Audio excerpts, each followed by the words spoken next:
To Your Health, where we talk to local health leaders to help you feel better, live better, and be better. Hey everybody, and welcome to Your Health. Well, today we're going to talk all about hernias. We'll tell you what they are and how we can get them fixed. To help us is Dr. Ryan Bly from Surgical Associates. Nina, welcome, doctor. Thank you. Maybe we should set the stage because you told me hernias are very common. What is a hernia? So hernias are incredibly common. A hernia is just a hole or an abnormal defect somewhere on us where things like to poke out. It can be fat, it can be intestines, it could be another organ. They can be at your belly button, your groin, the top of your stomach, bottom on the sides, anywhere. Anywhere.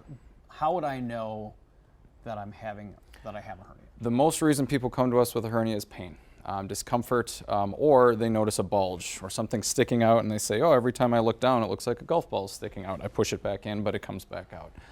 You might have had surgery there before, so there's an incision, or it might just happen de novo or for no good reason. Sure. So is there a group of people that are more susceptible to getting hernias than others? There are. So people who smoke, people who have them congenitally or from the time they're born. If you have a family history of hernias, you're more likely to get one.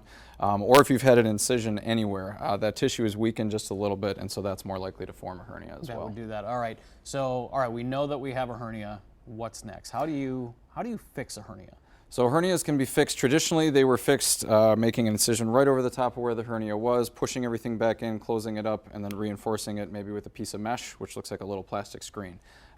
In the past 20 years or so, laparoscopic surgery has greatly taken off, and so a lot of these are fixed laparoscopically now.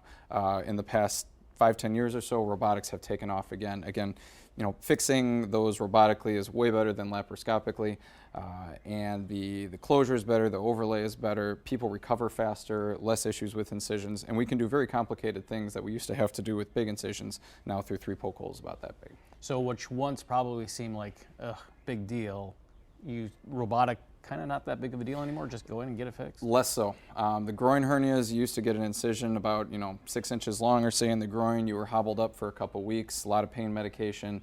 Nowadays we can do those again with the 3 8mm poke holes, and people are usually off narcotics in less than a day. So for the last 20 seconds or so, there are a couple different types of hernias. Let's just run through those quick. So belly button or umbilical hernia is very common, especially after pregnancy. Groin hernia is much more common in guys. About 1 in 4 to 1 in 5 guys will get one at some point in their life. You can have a hiatal hernia, which predisposes you to reflux. That's a hole in your diaphragm.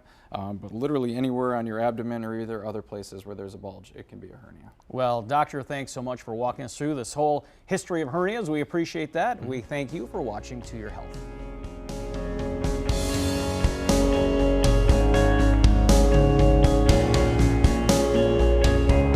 The preceding was a paid advertisement.